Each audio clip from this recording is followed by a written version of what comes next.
Bismillahirrahmanirrahim. Assalamualaikum warahmatullahi wabarakatuh. Alhamdulillahi rabbil alamin. Wa bihi nasta'inu ala umuri dunya waddin. Wassalatu wassalamu ala asyrafil anbiya'i wal mursalin wa ala alihi wa sahbihi ajma'in. Amma ba'du. Puji syukur kehadirat Allah Subhanahu wa taala yang telah mengumpulkan kita semua di posko FPTP Indonesia cabang Aceh Singkil ini. Selanjutnya salawat beriring salam semoga senantiasa tercurah kepada Ruh Baginda Nabi besar Muhammad sallallahu alaihi wasallam, seterusnya kepada keluarga beliau, sahabat beliau, dan para ulama, baik ulama terdahulu maupun ulama yang masih ada sampai saat sekarang sebagai pewaris beliau. Yang kita muliakan Abuya beserta keluarga dimanapun beliau berada, yang kami muliakan Abu Muda Irsyadul Fikri sebagai guru kita pada malam yang berbahagia ini, dan yang dimuliakan Wali Nangro FPTP Aceh Singkil yang malam ini tidak dapat hadir bersama kita. Selanjutnya yang kami hormati bapak-bapak, para orang tua kami, para pemuda dan adik-adik kami, serta seluruh jamaah majelis ilmu yang dirahmati oleh Allah Subhanahu wa taala. Baiklah, sebelum kita masuk kepada pengajian rutin malam Rabu, marilah sama-sama kita memulainya dengan mengucapkan Bismillahirrahmanirrahim. Dan selanjutnya marilah sama-sama kita dengarkan pembacaan makalah yang dalam hal ini akan dibacakan oleh saudara Ade Menta. Kepada saudara Ade kami persilakan.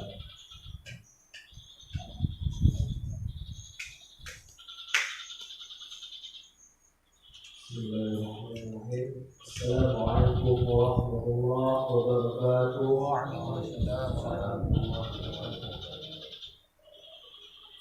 Alhamdulillah rabbil alamin. Wassalatu wassalamu ala asyrafil anbiya'i wal mursalin wa ala alihi wa sahbihi ajma'in. Amma ba'du.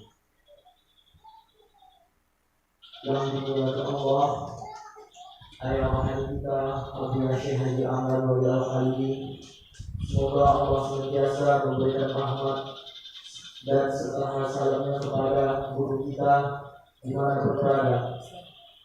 Yang sama-sama kita muliakan guru kita Abu Muda Irsyadul Fikri, yang kami hormati para orang tua, abang-abang kami dan juga adik-adik. Baiklah, langsung saja saya akan membacakan makalah yang berjudul Ketenangan atau Sakinah. Ketenangan atau sakinah adalah merupakan semua orang berhajat atau memerlukannya. Sebab ketenangan itu merasa jadi aman di dalam kehidupan, baik di rumah tangga dan di dalam masyarakat dimanapun mereka berada. Ketenangan ini adalah merupakan sifat hati yang telah mendapat nur dari Allah pencipta sekalian alam. Sebagaimana firman Allah yang artinya, Dianya Allah yang menurunkan ketenangan dalam hati-hati orang mukmin. Quran Surah Al-Fat ayat 4. Ketenangan ini penyebab dari iman, keyakinan dan kelezatan atau cinta. Maka dengan demikian kita aman dari ketakutan dan terhibur dari kesusahan, dan mudah bagi kita untuk melakukan atau menjunjung tinggi perintah dan larangan dan melakukan riyadhah atau latihan yang sulit untuk melaksanakannya, baik dari Allah, dari guru, untuk kita mendapat sebagai orang yang bertakwa kepada Allah Subhanahu wa Ta'ala. Bila mana ini sudah ada di dalam batin kita, maka akan memantulah nur uzma Allah pada diri kita, sehingga orang yang melihat dan bergaul dengan kita, mereka hormat kepada kita, sebab cahaya yang ada pada batin kita lahir pada anggota tubuh kita. Baik orang yang menyenangi dan membenci, senantiasa mereka hormat pada kita atau menghormati kita. Ketenangan diperoleh di dalam beribadah atau berkhidmat dengan jalan riayah dan ta'zim serta huzur hati kepada Allah, dan di dalam bermuamalah mereka dapat bermuhasabah dengan diri mereka dengan jalan ta'ziyah nafsu atau membersihkan nafsu dengan akhlak-akhlak yang mulia, dan melihat keaiban nafsu dan kehalusan penyakit nafsu, agar mereka dapat selamat dari gangguan hawa, yaitu mencintai dunia atau selain Allah, dan mereka dapat bermula tawah atau berkasih sayang dengan lemah lembut, melunakkan sayap, tahan disakiti, tidak melihat kepada aib teman, tetapi melihat kepada keazarannya, menyampaikan kesenangan dan kegembiraan terhadap orang lain, dan mereka dapat bermuraqabah dengan melakukan ubudiyah dan memelihara batas-batas ubudiyah, ikhlas dan melatih kasat atau niat, kemauan dan amal pekerjaan yang dilakukan. Bila mana ini semua dapat kita laksanakan, maka kita telah berakhlak dengan akhlak yang paling tinggi, yaitu futuah. Jenjang untuk mendapatkan peringkat kesufian dan juga ketenangan ini menyebabkan kita redha dengan apa yang Allah bagikan untuk kita. Tidak ada syaitan penyebab perkataan kita tidak sesuai dengan ilmu yang kita pelajari atau bertentangan dengan ilmu zahir. Sebagaimana firman Allah dalam surat Al-Hujurat ayat 7-8 yang artinya, akan tetapi Allah mencintai ia kepadamu akan iman dan memperhias ia. Allah akannya iman di dalam hatimu dan membenci ia Allah kepadamu akan kekufuran dan kefasikan dan kemaksiatan. Mereka inilah orang-orang terpetunjuk, karunia daripada Allah dan nikmatnya, dan Allah Maha mengetahui lagi Maha bijaksana. Shadaqallahul azim. Inilah yang dimaksud dengan ketenangan dalam kehidupan, yang mana ketenangan ini sifatnya abadi. Bagi kita semua harus dapat bercita-cita dan berkemauan mendapatkan ketenangan sebagaimana tersebut di atas. Adapun ketenangan dengan duit, kedudukan, istri dan lainnya hanya sementara, tidak abadi. Semoga dapat diterima dan dimaklumi oleh kita semua sebagai umat Islam. Wassalam, wallahu a'lam bishawab. Wassalam. Abu Ya Syekh Haji Amran Wali Al-Khadiji, Darul Ihsan, 21 September 2018. Terima kasih. Baiklah, itu cuma makalah yang dapat kami sampaikan. Lebih dan kurang kami mohon maaf. Assalamualaikum warahmatullahi wabarakatuh.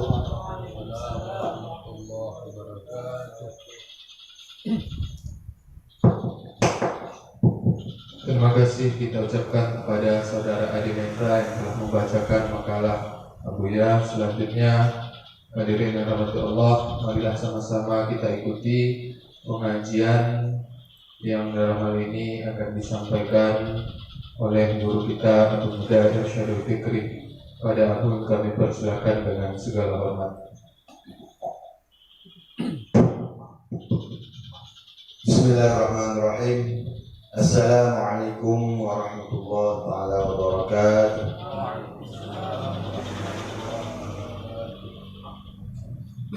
Al-Fatihah. A'udzu billahi minasy syaithanir rajim. Bismillahirrahmanirrahim. Alhamdulillahi rabbil alamin, arrahmanir rahim, maliki yaumiddin. Iyyaka na'budu wa iyyaka nasta'in. Ihdinas siratal mustaqim. صراط الذين أنعمت عليهم غير المغضوب عليهم ولا الضالين. أما بعد سبحانك لا علم لنا إلا ما علمتنا إنك أنت العليم الحكيم وتب علينا يا مولانا إنك أنت التواب الرحيم رب اشرح لي صدري ويسر لي أمري واحلل عقدة من لساني يفقهوا قولي. Yang sama-sama kita cintai, kita muliakan dan insya Allah dimuliakan oleh Allah, Abuya selaku pimpinan pusat pengkajian Tauhid Tasawuf se-Asia Tenggara beserta seluruh keluarga. Semoga Allah senantiasa memberikan rahmat dan karunia-Nya kepada Abuya dan keluarganya. Amin ya rabbal alamin. Selanjutnya juga kita cintai, yang kita muliakan dan dimuliakan Allah, para alim ulama, para guru-guru kita yang senantiasa memberikan ilmu dan pencerahan kepada kita sehingga kita masih dapat berubudiyah kepada Allah sebagaimana masih dalam tuntunan agama yang diturunkan kepada Nabi kita Muhammad sallallahu alaihi wasallam. Dan yang kami hormati para jamaah, para orang tua kami, saudara-saudara kami, para pemuda selaku pencinta kesufian atau pencinta ilmu kesufian, semoga senantiasa kita selalu dalam hidayah dan petunjuk dari Allah Subhanahu wa Ta'ala. Jadi baru saja kita dengarkan bersama tadi satu makalah yang dibuat atau yang disusun oleh guru kita Abuya yang berjudul Sakinah. Jadi mungkin sebagian di antara kita yang baru bergabung atau baru menghadiri kajian-kajian kita pada malam Rabu ini, mungkin sebagai tambahan informasi, kita materinya ini berbeda-beda. Setiap malam Rabu dalam satu bulan itu berbeda-beda. Ada fikihnya, ada tauhidnya, ada tasawufnya, kemudian ada ilmu sufi atau tauhid tasawuf. Jadi karena malam ini malam terakhir, jadi kalau kita jadwalkan malam terakhir, Rabu terakhir dalam bulan, dalam satu bulan itu akan kita isi dengan materi tauhid tasawuf atau ilmu sufi.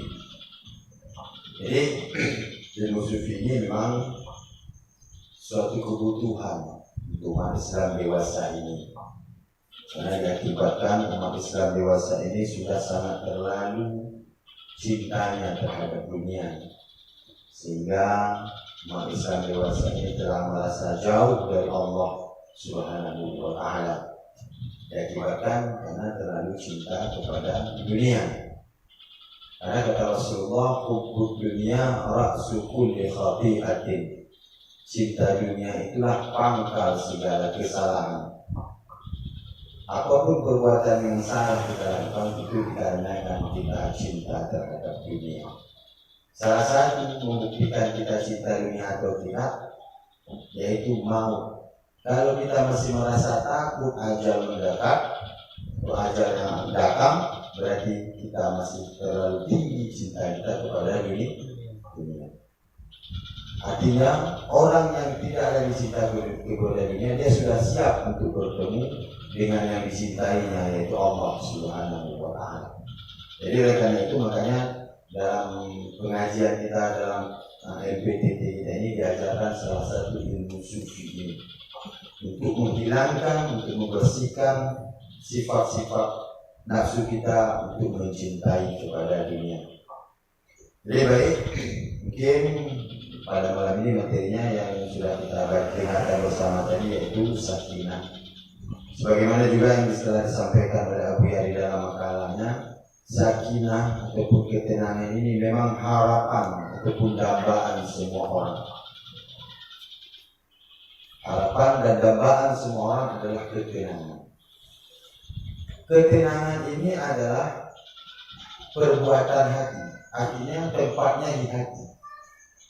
Ketenangan ini tidak bisa kita lihat dari bentuk fisiknya, tapi karena tenang ini memang adanya di hati. Kalau hatinya tenang, ini akan keluar kepada zahirnya. Kalau hatinya tidak tenang juga akan keluar dari zahir. Jadi hati ini atau ketenangan ini tempatnya di hati. Maka oleh karena itu kata Allah Subhanahu wa taala, "Huwallazi anzala as-sakinah fi qulubil mu'minin." Allah lah yang telah menurunkan ketenangan itu di dalam hati orang-orang mukmin. Berarti dari ayat ini dapat kita pahami hanya orang mukmin yang benar-benar mukmin yang akan mendapatkan ketenangan di dalam hati. Karena ketenangan ini tidak akan diletakkan oleh Allah kepada hati yang tidak mukmin, ataupun hati orang-orang yang ingkar kepada Allah Subhanahu wa taala. Jadi makanya orang mukmin yang sejati pasti akan merasakan ketenangan. Ada ketenangan dambaan semua orang. Ada sebagian menganggap ketenangan itu pada harta, maka berlomba-lomba mereka mencari harta.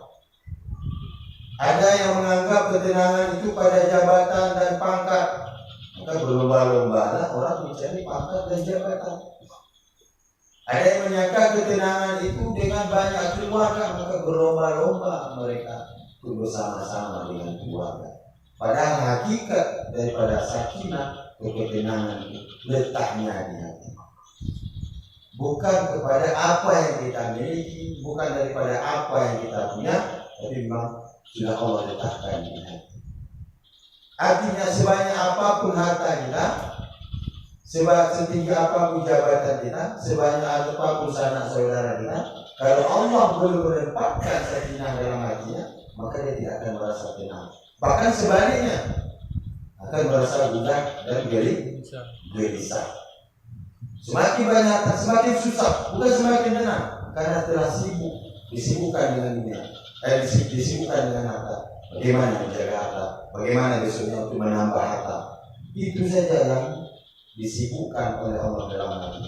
Makanya dalam ulama sufi ada mengatakan, salah satu pendapat ulama sufi, tanda Allah cinta kepada seorang hambanya, tanda Allah cinta, salah satu tanda cinta Allah kepada hambanya, yaitu Allah jauhkan dunia daripadanya. Salah satu tanda cinta Allah kepada hambanya, yaitu Allah jauhkan dunia dari dirinya. Artinya orang-orang yang tidak diberikan dunia oleh Allah itu adalah orang-orang yang disayangi Allah. Karena Allah tidak ingin dia sibuk dengan dunia sehingga jauh dari Allah. Allah tidak ingin orang-orang yang banyak pangkat jabatan hartanya ini disibukkan oleh itu semua sehingga menjauhkan dia dari Allah. Jadi sebenarnya bukan pula bersyukur. Artinya kita tidak boleh mengeluh kalau Allah berikan kita tidak mampu, tidak kaya, ataupun tidak punya harta, jangan mengeluh. Mungkin itu salah satu tanda cinta Allah. Ada satu cerita di zaman Rasulullah SAW. Ada seorang sahabat bernama Sa'labah. Sa'labah itu orang yang sangat miskin. Saking miskinnya mereka cuma punya satu pakaian untuk sholat. Sehingga berganti-gantianlah Sa'labah dengan istrinya memakai pakaian yang satu ini. Tapi tetap Sa'labah ini berjamaah bersama Rasulullah. Setiap hari berjamaah, setiap waktu jamaah berjamaah. Tapi yang anehnya Sa'labah ini setelah berjamaah langsung keluar dari wirid, tidak lagi mengikuti wirid-wirid, tapi langsung keluar dari masjid. Hampir saban hari seperti itu, setelah Assalamualaikum langsung pulang. Sehingga ditegur oleh Rasulullah. Kata Rasulullah pada Sa'labah, apakah engkau telah menjadi orang munafik, wahai Sa'labah? Karena hanya orang-orang munafik yang tidak tahan berlama-lama di tempat-tempat yang baik, tidak tahan berlama-lama di masjid, tidak tahan berlama-lama di tempat pengajian. Ini tidak ada orang munafik. Ini Rasulullah menegur, apakah kamu telah menjadi orang munafik, wahai Sa'labah? Kamu lagi kamu setelah salam langsung keluar, tidak lagi mengikuti wirid-wirid. Apa jawab Sa'labah? Begini ya Rasulullah, bagaimana saya tidak cepat-cepat keluar dari masjid, sedangkan saya hanya mempunyai satu pakaian, dan pakaian sholat saya ini juga pun dipakai oleh istri saya. Takutnya kalau saya nanti berlama-lama wirid di masjid, istri saya bisa sholat di luar waktu. Dan karena sudah kau tanyakan wahai Rasulullah, maka pada kesempatan yang baik ini kata saya pun memohon kepada engkau ya Rasulullah untuk mendoakan kepada Allah supaya Allah berikan kemudahan kepada saya, supaya saya lebih mudah dalam beribadah. Jangan lagi ganti-gantian, jangan lagi buru-buru saya sholat langsung buru-buru. Apa kata Rasulullah? Ini lebih baik bagi kamu sekalian. Ini lebih baik. Artinya keadaan seperti ini masih lebih baik bagimu, sahabat. Di saat yang seperti kamu masih sanggup beribadah, masih sanggup berjamaah. Akhirnya pulang, sahabat. Besoknya masih karena sudah memang kagum ditanyakan oleh Rasulullah, sehingga besok melapor oleh Rasulullah. Sudah saya pikirkan oleh Rasulullah, kalau saya mempunyai lebih sedikit kemudahan, maka akan saya lebih mudah beribadah. Diulang lagi oleh Rasulullah, hal seperti ini, keadaan seperti ini lebih baik bagimu. Ulang lagi Sa'labah sampai 3 kali. Sa'labah meminta kepada Allah Rasulullah untuk mendoakan kepada Allah supaya diberikan kemudahan. Akhirnya pada permintaan yang ketiga dikabulkan oleh Rasulullah. Selain berdoa, Rasulullah memberikan seekor kambing. Nah, ini Rasulullah juga secara tidak langsung mengajarkan kepada kita untuk ikhtiar usaha. Bukan tidak cukup hanya dengan doa. Jadi selain doa, Rasulullah memberikan modal usaha, yaitu sepasang ekor kambing. Diberikan oleh Rasulullah. Sebenarnya saya berat memberikan ini kepada Rasulullah. Memberikan ini memang permintaan, maka saya beri. Bukan saya berikan apa-apa, bukan saya. Tapi karena saya merasa kamu seperti sekarang ini lebih baik, lebih banyak pahalanya di sisi Allah. Karena ibadah dalam keadaan susah itu lebih besar pahalanya daripada orang yang beribadah dalam keadaan tidak susah. Akhirnya singkat cerita beranak pinaklah kambing Sa'labah sehingga dia menjadi saudagar. Waktu pertama mengembala kambing, beliau masih sering ke masjid. Semakin bertambah kambingnya, semakin jarang ke masjid. Semakin banyak bahkan sampai hitam, tidak lagi ke masjid. Inilah yang dikhawatirkan oleh Rasulullah. Rasulullah itu orang yang kasyaf, orang yang telah dinampakkan oleh Allah masa depan bagaimana. Tapi Rasulullah tidak mau untuk menyebutkan itu kepada sahabat, karena itu menyalahi nanti fitrah sunnatullah. Jamaah, kalau lagi dia jual mati itu jamaah mereka mati. Pasti dari kita sudah dulu siap-siap kalau beribadah. Jadi itu bisa biar menjadi rahasia Allah. Jadi akhirnya karena sudah jarang ke masjid, ditanya oleh Rasulullah kepada para sahabat. Sahabat mengatakan dia sudah sibuk dengan kambing.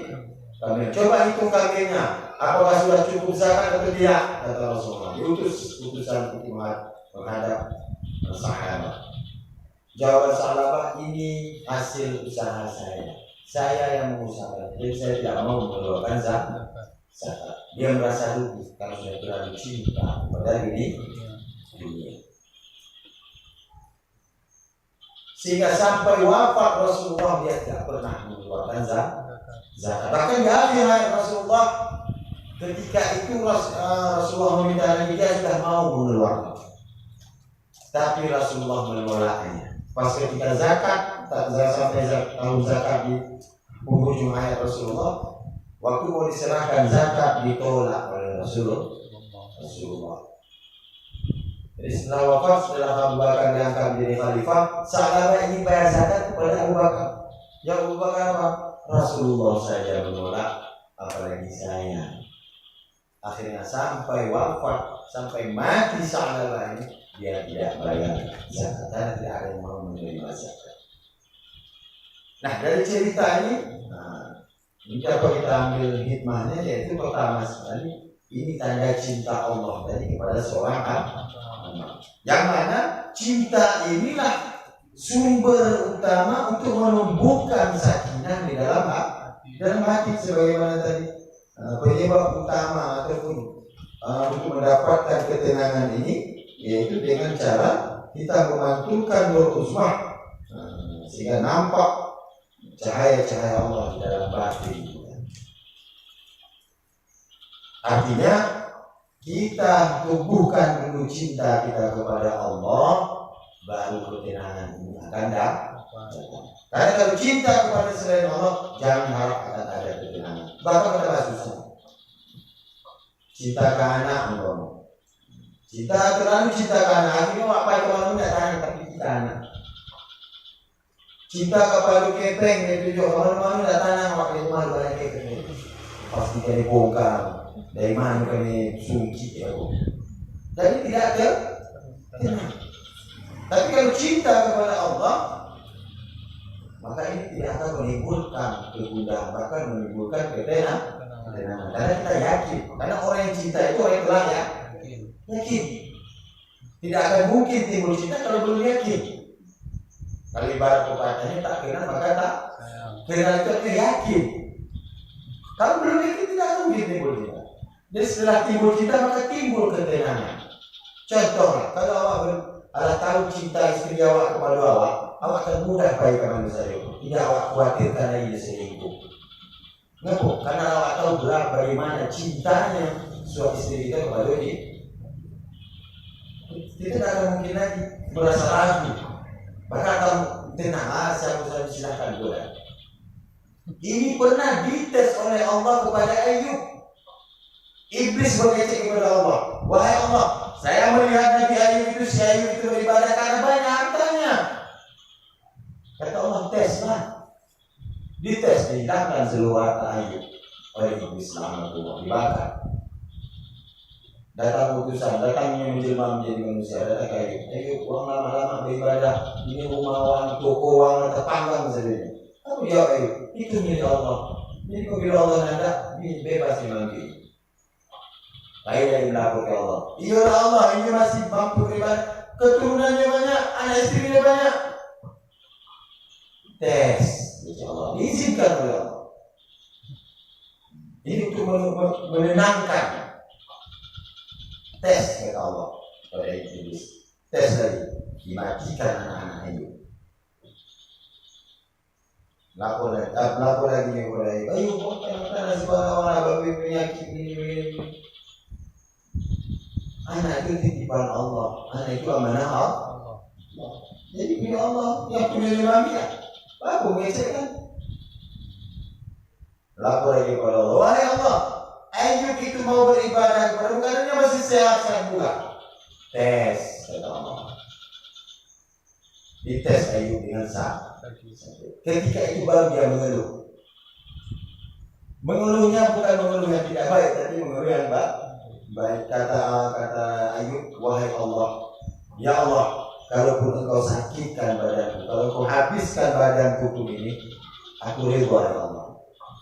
Tapi tolong jangan ambil dua nikmat dari tubuhku ini, ataupun dua kemampuan dari tubuhku ini, yaitu lidah dan hati. Lidah agar aku senantiasa masih dapat bersyukur dan berzikir kepadamu. Hati dapat mengingat. Dan akhirnya tubuh Ayub walaupun dipenuhi belatung, hati dan lidahnya masih bagus. Karena itu memang permintaan. Dan itu pun untuk Allah masih digunakan. Disitulah mengalah iblis, dia kalah. Itu akibatnya ketenangan, kecintaan Ayub kepada Allah. Ya tidak mungkin orang yang dicintai akan membuat sengsaranya. Yakin orang yang mencintainya itu tidak akan membuat susahnya. Ini cintaan. Jadi cinta itulah yang dapat menumbuhkan ketenangan. Dalam hal ini sakinah di sini yaitu cinta kepada Allah. Karena Allah yang menurunkan ketenangan. Makanya apapun kita ingin tenang, sandarkan kepada Allah. Kalau kita ingin ketenangan dalam berharta, serahkan kepada Allah. Kalau kita ingin ketenangan dalam jabatan, serahkan kepada Allah. Bukan dilarang berjabatan, bukan dilarang berharta, bukan dilarang beranak banyak, berkeluarga banyak. Artinya supaya kita tidak susah, supaya kita merasakan ketenangan, serahkan semuanya kepada Allah. Artinya mencintai itu karena mencintai Allah. Itulah tenang. Walata kepeng di rumah. Kalau masih bertawakal kepada pengaman, jeruji rumah awak, berangkas awak, itu masih belum tenang ya. Masih belum tenang. Karena berangkas dan jeruji masih bisa dibobol. Tapi coba setelah kita letakkan di berangkas itu di tempat yang aman, kita bertawakal kepada Allah, kita serahkan perjalanan itu kepada Allah, maka kita pun akan tenang. Dan selalu berdoa ya muqallibal qulub. Itu mendapatkan ketenangan, selalu berdoa ya muqallibal qulub, tsabbit qulubana ala dinika wa ala ta'atika. Ya muqallibal qulub, wahai orang yang membolak-balikkan hati, tsabbit qulubana, tetapkan hati kami ala ta'atika, dalam mentaatimu wa ibadah dan beribadah kepada. Jadi ketenangan akan tumbuh dengan cinta. Dengan cinta. Yang kedua, ketenangan akan tumbuh dengan riayah, merasa dipelihara oleh Allah. Riayatullah, merasa pemeliharaan Allah kepada kita. Bahwa Allah tidak akan memberikan yang mudarat kepada kita. Kalaupun ada yang mudarat yang tidak kita senangi Allah berikan kepada kita, itu adalah bentuk cinta Allah kepada kita, bukan bentuk benci Allah, muka Allah kepada kita. Contoh, sakit yang Allah berikan kepada kita. Memang secara logika, secara akal sakit itu tidak menyenangkan bagi kita. Tapi perlu kita sadari, perlu kita lihat bahwa dengan sakit itu Allah sebenarnya ingin memanggil kita. Sedang memanggil kita. Karena biasanya manusia ini setelah ada musibah baru lagi sama Allah. Ada kampung itu baru subhanallah la ilaha illallah. Lalu musibah dulu baru kalimat Allah di mulutnya. Jadi kalau orang sufi, dia memandang segala musibah itu adalah cara Allah memanggilnya. Bukan mereka itu musibah. Maka pada hakikatnya mereka itu bersyukur bagi Allah masih perhatian. Karena Allah yang tidak perhatian ini Allah biarkan. Karena bentuk perhatian itu bukan hanya disayang, tapi bentuk juga kemarahan, kebukaan sedikit itu juga bentuk perhatian. Percuma awak lah, udah awak kau rumah ada yang sapu-sapukan awak. Itu tadi udah perhatian dari itu, nggak sayangnya itu. Tapi di rumah semua repeknya itu masih ada perhatian, masih ada Jadi orang sufi kemana segala musibah, kalau sudah tenang dalam bertindak, itu bentuknya itu bentuk panggilan Allah kepada mereka.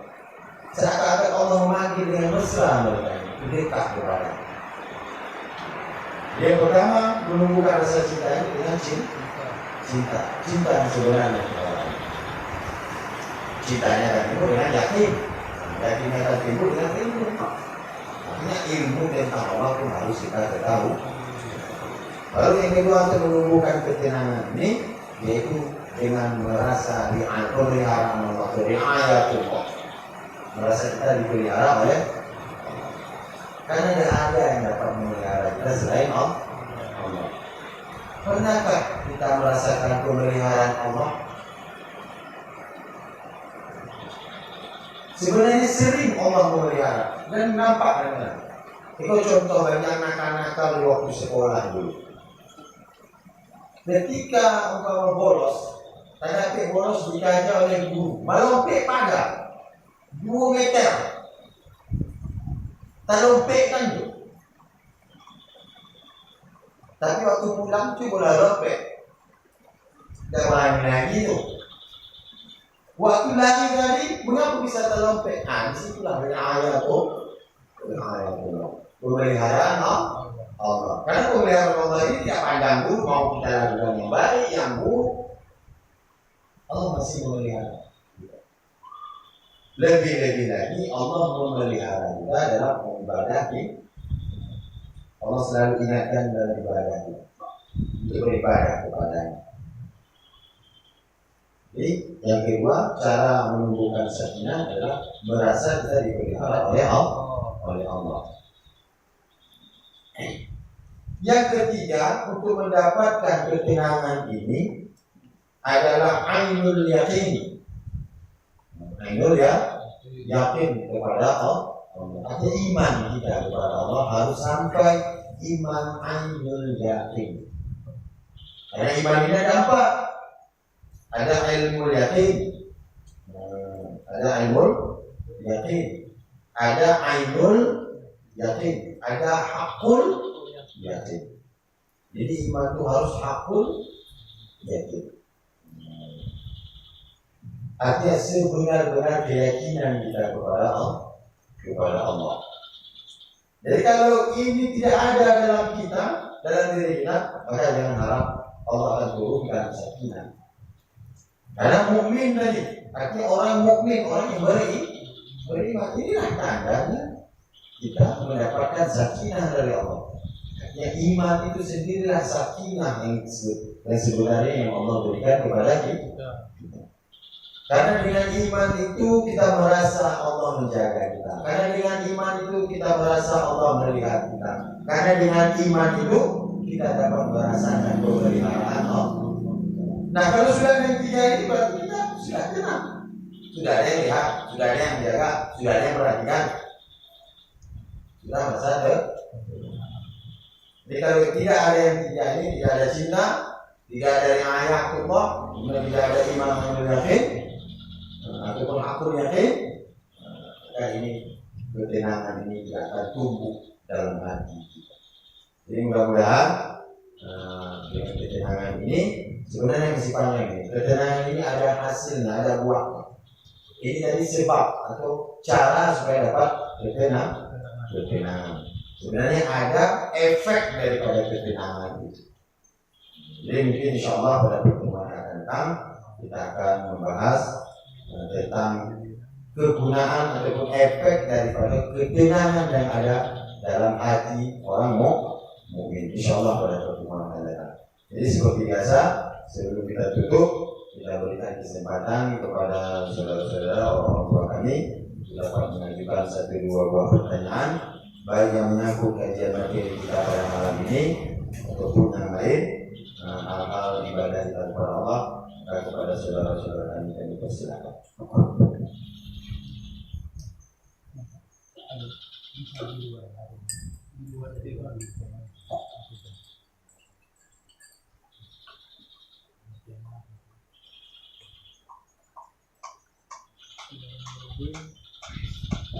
Assalamualaikum warahmatullahi wabarakatuh. Terima kasih atas kesempatannya. Ini mungkin hal yang sedikit luar tema. Saya pribadi ini baru memulai kembali ikut kajian yang sebelumnya mungkin sudah beberapa kali bergabung di kajian-kajian yang lain. Tapi selalu tidak bisa istiqomah. Beberapa bulan ikut, kemudian mundur, pindah, mundur, pindah, mundur. Jadi mau dibantu sedikit, Ustaz, bagaimana nih caranya biar kami yang baru-baru ini bisa ke depannya nanti istiqomah sehingga bisa bergabung sampai akhir hayat nanti harapannya. Sekian saja. Assalamualaikum warahmatullahi wabarakatuh. Ada yang lain? Assalamualaikum warahmatullahi wabarakatuh. Waalaikumsalam. Singkat saja pun pertanyaannya dan sebuah tema ini tentang ketua babi. Ada kalimat yang memang agak janggal. Maksud janggal itu bukan aneh, tapi apa maknanya? Dan sekaligus itu pun mewakili pertanyaan saudara Milo pun pertanyaannya aku maksud dari di dalam diri kita ada hak orang lain, tapi pada diri orang lain tak ada hak diri kita. Dan yang keduanya tidak menyakiti tapi tahan disakiti. Terima kasih. Assalamualaikum warahmatullahi wabarakatuh. Waalaikumsalam warahmatullahi wabarakatuh. Terakhir ada?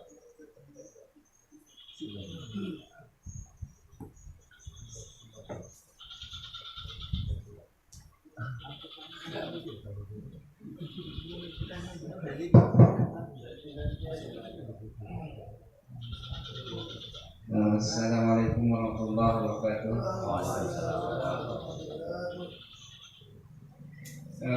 Ustaz, saya ingin bertanya, kalau kita sudah ikut MPTT, Ya. apakah kita harus suluk? Oh, baik. Jadi itu yang pertanyaan saya. Terima kasih. Assalamualaikum warahmatullahi wabarakatuh. Waalaikumsalam warahmatullahi wabarakatuh. Bismillahirrahmanirrahim. Jadi alhamdulillah sudah ada 3 pertanyaan. Yang pertama, cara mendapatkan istiqamah. Yang kedua, bagaimana makna atau memahami kalimat atau perkataan ketuaan orang diri kita. Dalam diri kita tidak ada hak orang lain, pada orang lain tidak ada hak untuk diri kita. Yang kedua, tahan disakiti dan tahan tidak menyakiti. Kemudian yang ketiga tadi, apakah masuk MPTT-nya harus wajib suluk? Baik, bismillahirrahmanirrahim. Jadi istiqamah, kata ulama, istiqamah khairun min alfi karamah. Istiqamah itu lebih baik daripada 1000 keramat. Keramat untuk seseorang itu, kalau dia tidak istiqamah itu tidak ada apa-apanya. Makanya kata seorang ulama sufi, Junaid al-Baghdadi, kalau engkau melihat seseorang itu dapat terbang di udara atau berjalan di atas air, maka janganlah kau heran, karena iblis itu dapat melakukannya. Tapi heranlah kamu melihat seseorang yang istiqamah dalam ibadah, karena iblis tidak bisa ini. Kalau berjalan di atas awan, berjalan di atas iblis bisa. Tapi istiqamah dalam ibadah itu yang perlu diherankan. Kenapa dia bisa? Makanya kata ulama, istiqamah itu lebih baik daripada 1000 keramat. Karena salah satu keramat itu istiqamah. Keramat itu kemuliaan yang Allah berikan. Salah satunya istiqamah itu. Artinya orang yang istiqamah itu sebenarnya sudah mendapat karamah. Nah, bagaimana cara mengistiqamahkan istiqamah? Mengistiqamahkan istiqamah. Nah, contoh seperti tadi, sudah beberapa kali ikut pengajian, dengan suruh mundur lagi. Itu yang pertama, yang perlu kita ketahui, itu hal yang wajar. Karena iman manusia ini ayazi dua yang kus, naik turun. Ketika naik mau ikut pengajian, ketika turun tak mau ikut pengajian. Jadi itu hal yang lumrah, hal yang wajar. Cuma tidak boleh kita terhenti di situ. Seharusnya kita seperti iman para nabi, yazid wala yanqus, selalu naik dan tidak turun-turun. Artinya istiqamah. Jadi kata para ulama, untuk mendapatkan istiqamah ini cuma 3. Tetap kita mau dalam satu urusan apapun itu, apalagi dalam hal ibadah. Cuma 3 kuncinya. Yang pertama adalah sering ziarah silaturahmi. Artinya bersuhbah, kalau bahasa Indonesia suhbah, bergaul dengan orang-orang yang baik, bergaul dengan orang-orang yang istiqamah dalam pengajian. Kali ini istiqamah dalam pengajian, ya bergaul dengan orang-orang pengajian. Kalau istiqamah dengan untuk salat, ya bergaul dengan orang-orang yang rajin salat. Sumpah namanya, ini silaturahmi bersumpah. Karena kalau tidak ada seperti ini, Umpamanya kita ingin istiqamah dalam pengajian. Setelah pengajian kita tidak mau lagi gabung-gabung dengan kawan-kawan yang ada di pengajian, tapi duduk dengan kawan-kawan yang lain. Ini akan susah ini kembali.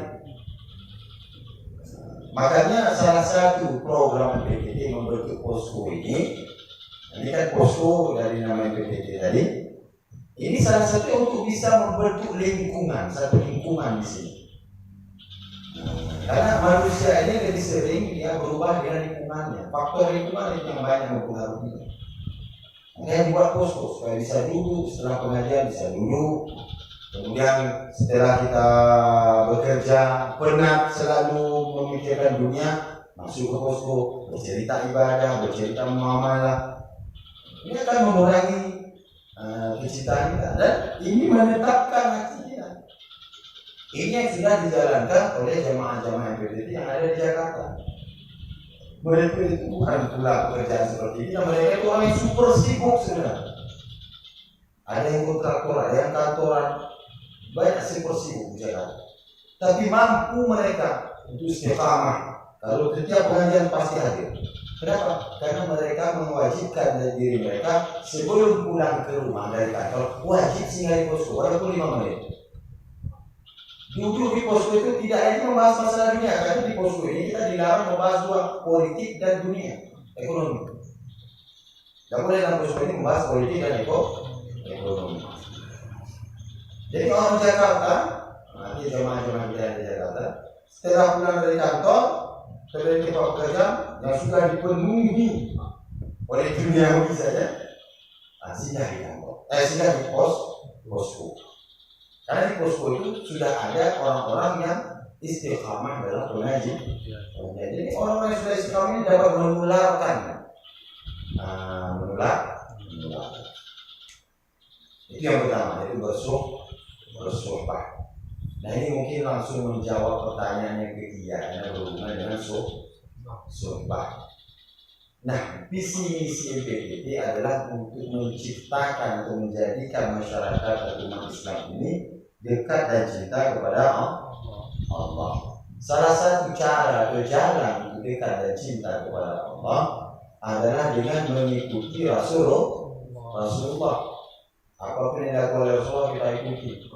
Nah, kalau kita hidup di sekarang tidak ada Rasulullah, ya para alim ulama lah yang kita ikuti. Para alim ulama, karena ulama warasatul anbiya, ulama itu pewaris para nabi. Jadi para ulama lah kita ikut. Nah, di MPD itu sudah ada alim ulama kita. Itu anbiya kita ini yang kita ikut. Nah, bagaimana cara mengikut anbiya? Salah satu caranya dengan bertariqah. Karena dengan tariqah ini selalu terhubung hati kita dengan guru kita. Artinya kita bertariqah ini seakan-akan kita dilahirkan secara rohani. Kenapa kita bisa selalu tidak bisa lepas ingatan kita dari orang tua kita? Karena orang tua yang melahirkan kita. Jadi bagaimana caranya supaya tidak hilang guru dalam ingatan kita? Kita dilahirkan kembali oleh guru kita secara rohani. Artinya kepala kita ini, hati kita ini hanya diisi oleh ilmu dan hikmah daripada abinya, daripada guru-guru kita. Sehingga ini yang dapat terkoneksi nanti, tersambung selalu. Karena kita merasa ada jasa mereka pada kita. Kalau orang tua gitu, kenapa kita sanggup bahkan mengorbankan nyawa kita untuk orang tua kita? Karena merasa jasa mereka itu sangat besar kepada kita. Sehingga dimanapun kapanpun tak akan lupa kita kepada orang tua. Untuk bisa begitu juga dengan guru kita, tak begitu. Dilahirkan secara rohani. Nah, cara dilahirkan secara rohani bagaimana? Ya, bertarikat ataupun bersuku. Karena kalau bersuku ini sudah pasti nanti bertarikat, karena dia suku harus tarikat. Ini salah satu cara. Karena kita tidak bisa mengikut Rasulullah dengan sempurna, karena Rasulullah sudah beberapa abad yang lalu. Yang bisa kita ikut sekarang siapa? Alim ulama kita. Yang mana alim ulama kita, guru-guru kita ini mengikut gurunya mengikut gurunya sampai kepada Rasulullah sallallahu alaihi wasallam. Jadi untuk mengikut Rasulullah para guru-guru kita telah mengikat diri mereka dengan gurunya. Artinya mereka telah dilahirkan oleh guru rohani mereka. Lahir dari Rasulullah. Jadi dengan suhbah inilah kita dapat dekat dan cinta dengan Allah. Karena kita melihat pada guru-guru kita itu sifat-sifat kenabian. Karena hanya guru kita yang dapat mengamalkan sunnah-sunnah Nabi dengan baik dan benar. Karena mereka sudah mendapatkan itu dari gurunya. Jadi gurunya dari gurunya sampai kepada Rasulullah. Karena kata Rasulullah, kata Allah, in kuntum tuhibbuna Allah fattabi'uni. Katakan hai Muhammad kepada mereka itu, kalau kamu benar-benar mencintai Allah, fattabi'uni, ikut aku, ikut Muhammad. Nah, Muhammad bagaimana kita ikut? Telah tiada para sahabat yang inilah anu nama guru-guru gitu. Apakah wajib bersujud itu? Nah, kalau kita berbicara untuk dekat dan cinta dengan sempurna, wajib. Karena sujud ini adalah metode atau cara. Metode atau cara kita untuk dekat dan cinta dengan Allah. Kalau itu tujuan kita, ini dekat dan cinta dengan Allah, wajib. Karena inilah misi dan visi kita diciptakan. Wa ma khalaqtul jinna wal insa illa liya'budun. Tidak aku jadikan jin dan manusia kecuali untuk menyembah. Ini visi-misi kita hidup. Jadi bagaimana kita akan mencintai Allah dekat dengan Allah? Ikut Rasulullah. Bagaimana kita ikut Rasulullah? Rasulullah bilang ikut para alim ulama sebagai pewaris dari Rasulullah. Dari suhbah. Ini suhbah ini dapat dua sekaligus kalau bersuhbah. Pertama dapat istiqamah. Yang kedua dapat dekat dengan Allah. Tapi dalam subuh itu nanti akan diajarkan cara-cara untuk dekat dengan Allah. Yang kedua, kalau ini juga tidak mampan, bagaimana kita akan istiqamah? Sering dulu di posko, tapi masih juga naik turun dari itu. Bersuhbahlah dengan orang yang telah tiada, ziarah ke kuburan ataupun hadiri pemakaman. Itu cara yang kedua untuk istiqamah. Kalau tidak dapat dengan suhbah orang hidup, bersuhbah dengan orang mati. Artinya orang mati, acuh hadiri pemakaman. Kan kalau ada acuh tekan awak, bukan ke situ boleh itu. Jadi tidak bisa lari lagi, bisa saja itu apalagi itu yang meninggal itu dari bawa mobil itu bang, jangan ingat. Jadi dengan itu akan timbul nanti istiqamah, sering. Dulu di zaman para tabi'in ada seorang sahabat, ada seorang tabi'in, saya lupa namanya. Kerjaannya sebelum ke masjid dia ke makam, ke kuburan dulu dia. Menangis dia keluar, baru dia ke masjid, baru dia ke tempat-tempat yang baik. Setelah ke kuburan baru dia ke tempat-tempat. Ini tujuan beliau ke situ apa? Untuk memantapkan, menetapkan hal ini. Tidak boleh lalai ini, tidak boleh lalai. Kita akan ke sini nanti, kita akan ke situ nanti, kita akan masuk ke dalam lubang yang sama itu. Jadi tidak boleh lalai lagi. Jadi dengan ini timbullah istiqamah. Pertama, bersuhbah dengan orang hidup. Yang kedua, bersuhbah dengan orang mati. Artinya bergaul dengan orang mati dengan cara berziarah. Dengan cara, kalau misalnya baru meninggal, ikuti jenazah. Jadi jenazah.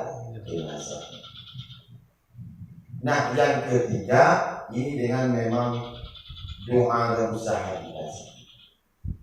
Doa dan usaha kita selalu berdoa kepada Allah, semoga Allah tetapkan kita dalam kebaikan. Makanya tadi dia muqallibal qulub, wahai orang yang membolak-balikan hati. Karena istiqamah ini akibat tidak istiqamahnya akibat bolak-balik hati.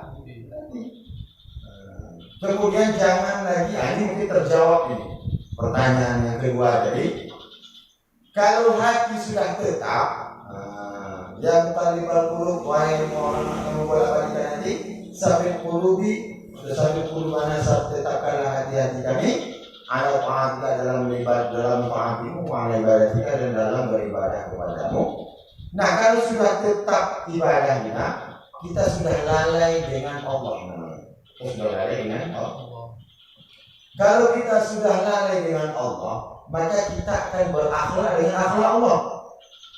Contoh, kalau kita ikut tukang bajaga minyak, tukang bajaga yang jualan itu yang orang juga boleh, pandai kita mengikuti orang itu. Karena kebiasaan itu. Kita biasa melihat dia, bergaul dengan dia, bajaga ubek dia orang memang juga. Ini obat bagus, ini begini, dikasih ini. Itu bisa disimak, bisa dicontohkan. Kenapa? Karena subahnya dengan orang itu, selalu istiqamahnya dengan orang itu. Jadi kalau kita selalu senantiasa dengan Allah, maka kita insya Allah akan berakhlak dengan akhlak Allah. Bagaimana akhlak Allah? Nah, inilah akhlak Allah. Tidak memandang hak dirinya kepada orang lain, tapi memandang hak orang lain kepada dirinya. Allah begitu juga. Dia tidak pandang orang hamba ini sebenarnya dia yang berhak kepada Allah. Banyak hak kepada Allah, ibadahnya semuanya haknya kepada Allah. Tapi Allah tidak pernah menuntut itu. Tidak langsung setelah salat katanya tidak pernah salat langsung diazab oleh Allah. Kenapa? Karena Allah mesti memandang hak si hamba. Apa hak si hamba? Berhak untuk taubat, berhak untuk diberi rezeki, berhak. Jadi Allah tidak lagi melihat haknya. Haknya untuk diibadahi, disembah, dipuja, dipuji. Karena kalau itu disyaratkan nanti, maka akan timbul keburukan. Kalau kita sering melihat hak orang lain, hak kita kepada orang lain, bahkan seperti saya, melihat hak saya kepada tuan-tuan ini, saya sebagai guru, maka akan timbul keburukan pada diri saya. Akhirnya kenapa? Timbul sombong saya. Kenapa orang tidak cium tangan saya guru? Saya yang mengajarkannya. Jadi karena saya melihat hak saya kepada tuan-tuan. Tapi dalam ajaran kesufian ini tidak boleh. Karena akan menimbulkan sombong. Makanya diajarkan oleh guru kita untuk melihat hak orang lain pada diri kita. Melihat orang lain, oh tua, berarti ada hak kita yang mudah untuk menghormati. Melihat anak kecil, oh disayang. Melihat haknya itu. Yang muda wajib yang tua menyayangi yang muda. Jadi hak itu yang kita sehingga timbul tawadhu, timbul sombong. Karena sombong ini adalah salah satu penyakit yang dapat merusak, membinasakan amal ibadah. Jadi makanya melihat hak orang lain ataupun bahasa guru bilang melihat orang lain itu dengan hakikat. Melihat diri kita dengan syariat. Bagaimana sudah melihat orang lain dengan hakikat? Artinya kalau dia menjelekkan kita, menghina kita, pandang dia dengan pandangan kita, itu perbuatan Allah. Kan Allah yang menggerakkan lidahnya, kan Allah yang menggerakkan hatinya untuk menghina kita, mengumpat kita, sehingga tidak timbul kemurkaan kita, tidak timbul kemarahan kita, karena sudah kita pandang dengan hakikat. Tapi pada diri kita pandang syariat, tidak boleh balas. Kalau ada menghina kita, mencaci maki kita, dalam syariat tidak ada dibalas, tidak ada hukum jerihnya itu. Jadi kepada diri kita pandang hukum syariat. Jangan sebaliknya memandang diri kita dengan hakikat, memandang orang lain dengan syariat.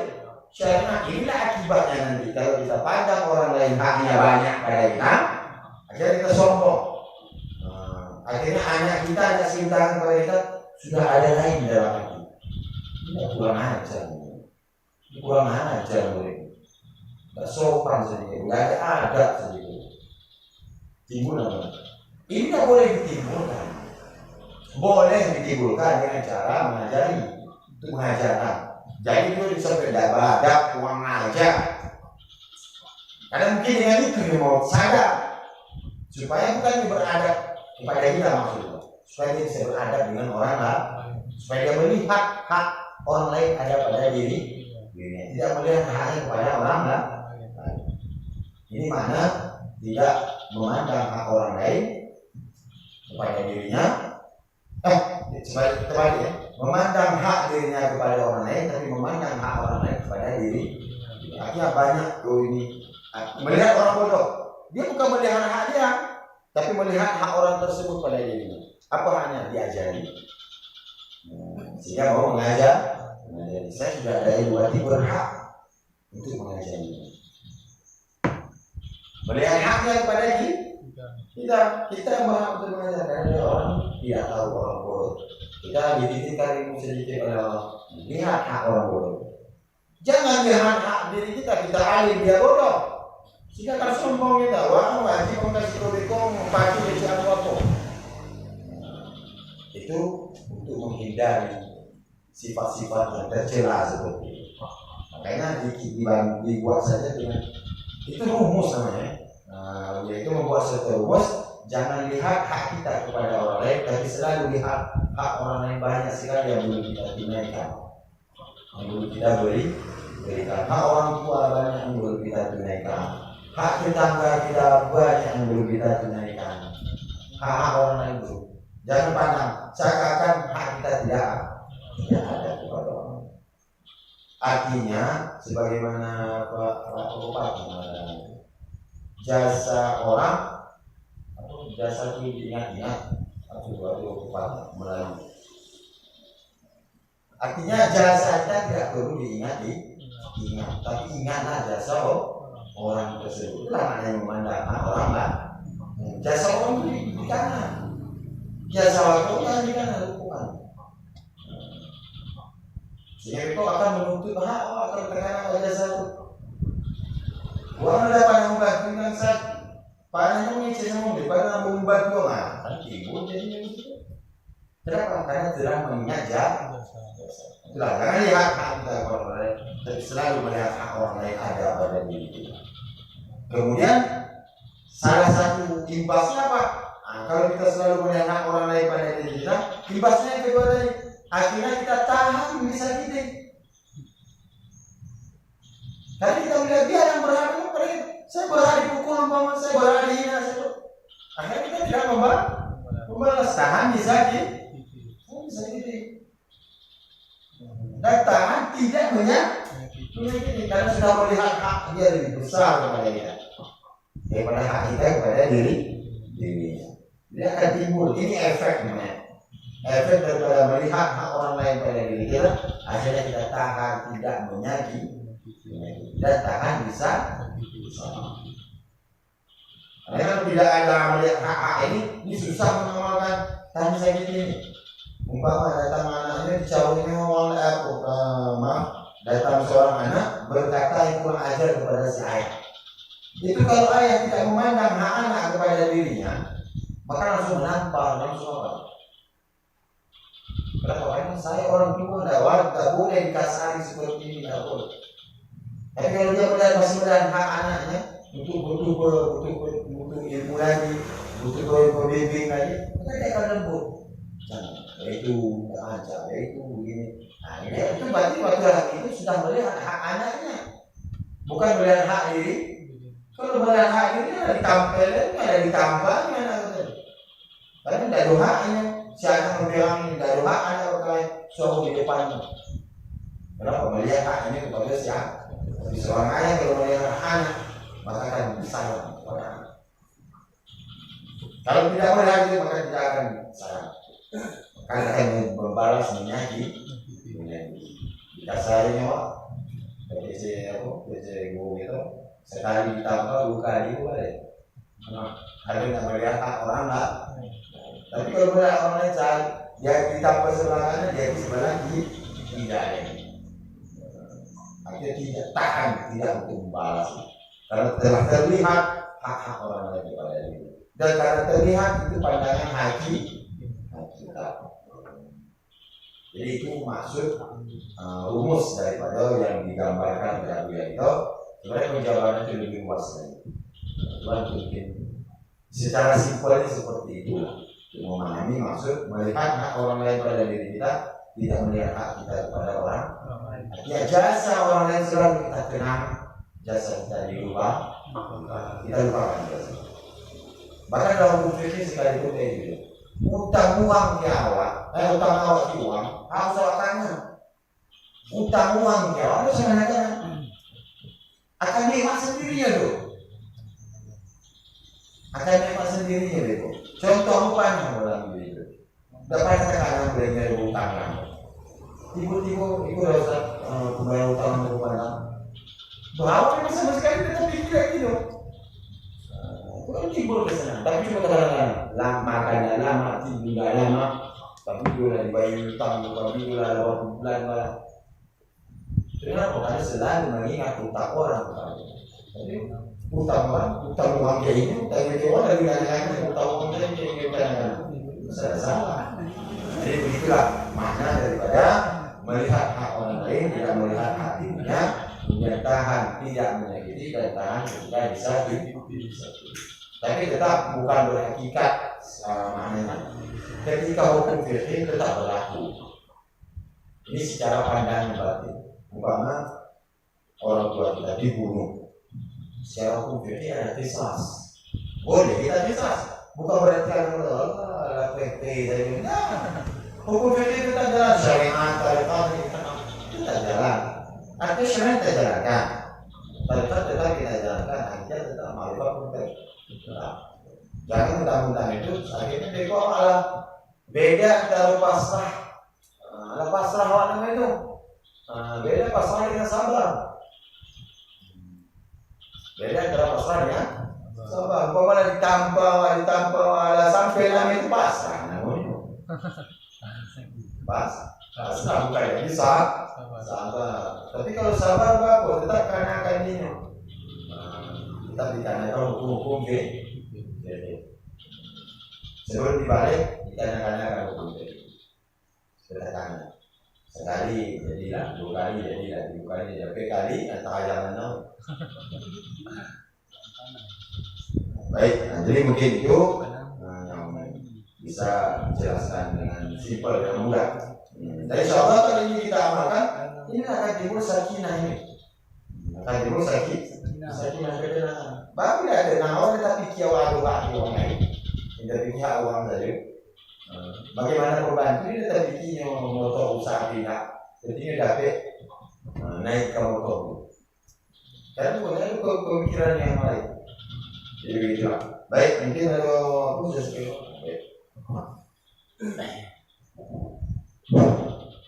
Assalamualaikum warahmatullahi wabarakatuh.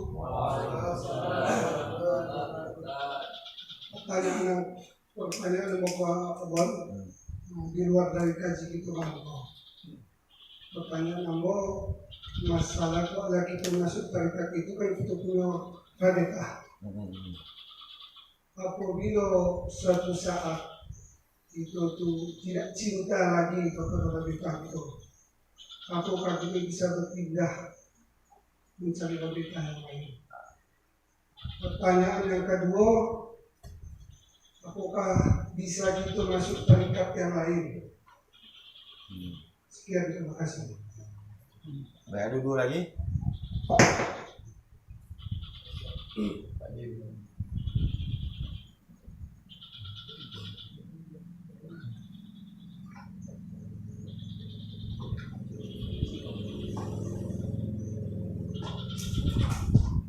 Baik, kalau ada kita jawab dulu. Bismillahirrahmanirrahim.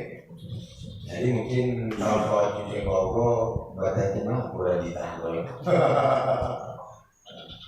Raditaku adalah satu ikatan antara seorang murid dengan seorang guru, itu disebut rabitah. Artinya untuk mengikat dengan sesuatu kita perlu rabitah. Dari dalam ajaran tariqat ada namanya rabitah. Ada rabitah syekh, ada rabitah maut, ada rabitah kubur. Artinya mengingat mati itu namanya kita berabitah, mengikat diri kita dengan kematian. Dan ini timbul untuk menimbulkan persiapan. Jadi rabitah kepada seorang guru. Ini tujuannya supaya yang kita lakukan itu dapat diridhai Allah. dapat diridhai oleh Allah. Contoh, ini sering aku contohkan. Seorang pemuda atau seorang yang suami pergi ke Medan ini berzina, ini masuk bar, ini bermain-main dengan perempuan. Ketika mau melakukan zina, teringat anak istri di rumah. Nah, ketika dia melihat itulah namanya rabi'ah. Dia terikat dengan istri dan anak. Nah, dengan sebab terikat itu terhindar dia dari zina. Terhindar dari zina. Tapi ini belum benar, sudah baik. Karena terhindar dari zina, tapi belum benar. Kenapa? Zina terhindar dari zina ini karena manusia masih, bukan karena Allah. Sebenarnya karena Allah kita menghindari maksiat, tidak mau melakukan maksiat karena Allah. Jadi perlu kita ikat kepada Allah, berabitah kepada Allah. Bagaimana kita berabitah kepada Allah? Kita tidak pernah melihat Allah, kita tidak tahu di mana Allah. Maka berabitahlah kepada Rasulullah, karena Rasulullah al-a'raf manusia, sealim-alim sekenal manusia kepada Allah, itulah Rasulullah. Jadi berabitah ke beliau, karena beliau yang kenal Allah. Bagaimana zaman sekarang? Kalau zaman sahabat oke lah, langsung melihat, langsung mendengarkan, langsung mendapatkan dari Rasulullah. Nah, kita yang hidup 14 yang setelah Rasulullah, tidak bisa kita berabitah. Maka perlu rabitah kepada guru-guru yang bersambung rabitahnya itu kepada Rasulullah. Jadi secara tidak langsung berabitah kepada guru sama dengan berabitah kepada Allah. Karena kita tidak bisa mengenal Allah. Kita terbayang kasih sayang suami, istri, anak di rumah sehingga terhindar dari zina. Karena kita sudah kenal dengan anak istri, sayang kepada anak istri. Nah, bagi kepada Allah gimana? Tak bisa itu. Karena kita belum kenal, cuma tahu. Apa Allah? Bersifat wujud tidak bakal itu tahu namanya. Belum kenal. Sebagaimana umpama datang siwan dikenalkanlah kawannya. Ada kawan Ustaz di Medan, uangnya baik dah tinggi badannya, baik dah badan. Kenalan boleh sama kawan itu? Tak kenal, cuma tahu tak kawannya. Tahu, kalau masuk pun tahu tuh. Dia ikut badan, karena sifat-sifatnya, ciri-cirinya sama. Nah, ini begitulah rabitah kepada Allah. Artinya berabitah kepada guru, bukan kita menyembah guru. Jangan disalahartikan, nanti anak obati orang bertarekat ini ajaran sesat ini. Berabitah atau menyembah guru. Masa setelah ibadah harus diingat guru? Kita bukan ingat gurunya, kita ingat ajaran gurunya. Kita ingat kasih sayang guru kita. Begitu sayangnya guru kita kepada kita. Nah, kasih sayang itu begitu juga dari gurunya sampai kepada Rasulullah. Akhirnya sampai kepada Allah. Jadi itu disebut rabitah. Dan ini sangat dianjurkan kepada kita supaya bisa terhindar dari ini tadi. Dengan adanya rabitah, insyaallah kita terhindar dan dimudahkan segala urusan insyaallah. Nah, rabitah yang benar itu ke siapa? Guru yang bagaimana? Ini ada syarat. Syaratnya harus ada 4. Syarat guru yang boleh dirabitahkan 4. Kalau tidak sampai dari syarat yang 4, tidak sah rabitahnya. Tidak sah sudah sampai kepada Allah rabitahnya.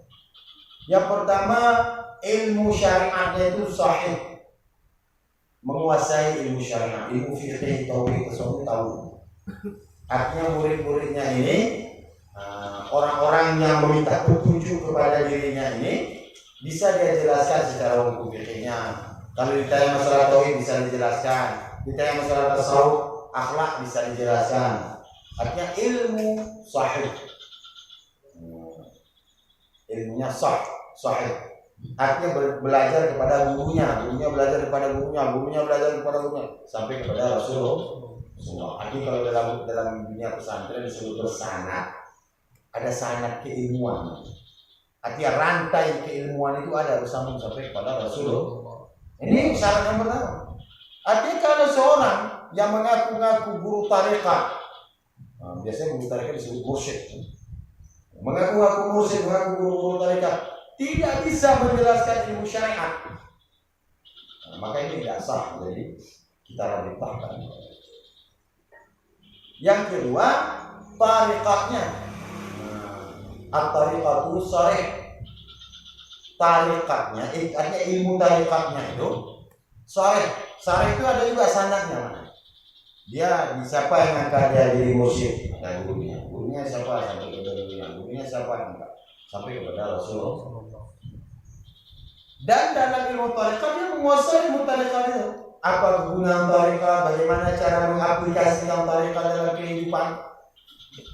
Jangan mengaku guru tariqat, tapi bawa honda-honda, bersama pendek, sama pokol, tidak berkupiah. Tidak benar guru tariqat yang seperti itu. Yang ketiga, hakikatu wadih. Hakikat itu jelas. Hakikat artinya ilmu hakikatnya jelas. Arti pandangan hakikatnya itu jelas. Bagaimana kita ketahui pandangan hakikatnya itu jelas? Cari saja di ketika itu susah sana bagus sikapnya. Kalau masih rajin jamaah cuma ketika sana nama itu susah dan lagi tidak baik sikapnya. Nah, berhasil itu salah satu cara. Berarti ilmu sahih. Ilmunya sahih. Tariqatuhu wadih. Sarih. Orang sarih ya kalau bahasa Arabnya. Orang yaha, sarih. Baru haqiqatuhu wadih. Wadih jelas. Nampak dalam kehidupan itu berhaki. Ketika orang menghinanya, mengupehnya, mengecekkan sesatnya, tidak dibalik sama sekali. Tahan, itu buat hakikatnya itu jelas itu.